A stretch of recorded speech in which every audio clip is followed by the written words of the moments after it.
Sa iba pang balita, pinagsusumite ng Land Transportation Franchising and Regulatory Board o LTFRB ang mga transport groups ng formal na petisyon para sa hirit po nilang 2 pisong taas pasahe sa jeep. Ang ilang transport group naman nagsabi na kahit pisong dagdag sa pamasahe ay kakagatin na po nila dahil nauunawaan din naman nila ang sitwasyon ng mga mahihirap na commuter. Vic Sumentak sa balitang yan. Binigyan ng 10 araw na palugit ng Land Transportation and Franchising Regulatory Board o LTFRB ang mga transport groups para maghain ng formal na petisyon sa hinihinging 2 pisong dagdag na pamasahe sa mga pampublikong jeepneys. Ang kautusan ay ginawa ni LTFRB Chairman Teofilo Guaris sa ginawang pagdinig sa hinihinging 2 pisong provisionary fare increase sa mga traditional at modern jeepney.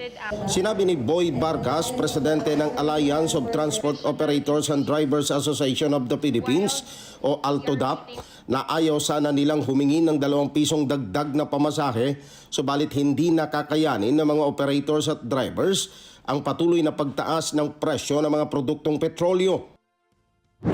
Ang hihingin namin, yung dati namin petisyon ay kasi petisyon yun for per hike talaga. Pero sa kayo, napag-usapan namin, hingi kami ng provisionary increase na yun sinabi ng abogado namin.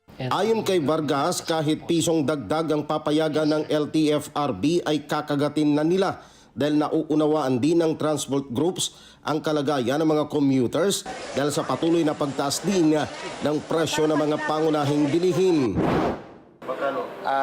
Ang sinasabi namin 2 pesos, pero sa tingin naman namin, ako sa tingin ko, itatawad pa rin naman board yan Kung ano yung gustong ibigay ng board, siguro yun ang tatanggapin namin. Gano'n naman ang lagi nangyayari dito sa file na to. Kasi bakit namin gano'n ang ginawa? Kasi baka mamaya bumaba yung diesel, madali naming ibaba rin. Sa ginanap na public hearing din, formal na iniurong ng grupong Federation of Jeepney Operators and Drivers Association of the Philippines o FEDUDAP ang kahilingan na 2 pisong dagdag na singil sa pamasahe. Ayon kay FEDUDAP President Deo Soto, ayaw na ng kanilang grupo na dagdagan pang pasanin ng mga mananakay, kaya binabawi nila ang inihaying petisyon na fare increase.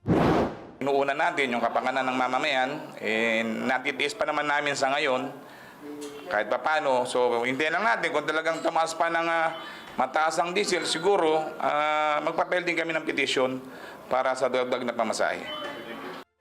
Maliban sa ALTODAP at FEDUDAP, kasama din na dumalo sa LTFRB hearing ang grupong PCDO Acto, Pasang Mazda at LTOP. Batay sa kahilingan ng mga transport groups, magkakaroon ng 2 pisong dagdag sa minimum na pamasahe sa traditional jeepney na 13 pesos ay magiging 15 pesos at ang minimum na 15 pesos sa modern jeepney ay magiging 17 pesos. Vic Sumentak para sa Mata ng Agila, matatag, matapang, matapat. Maraming salamat sa inyo pong pagsubaybay sa Mata ng Agila Primetime. Para malaman ang matatag, matapang at matapat na mga balita, i-follow lamang at mag-subscribe sa AtNet25 TV.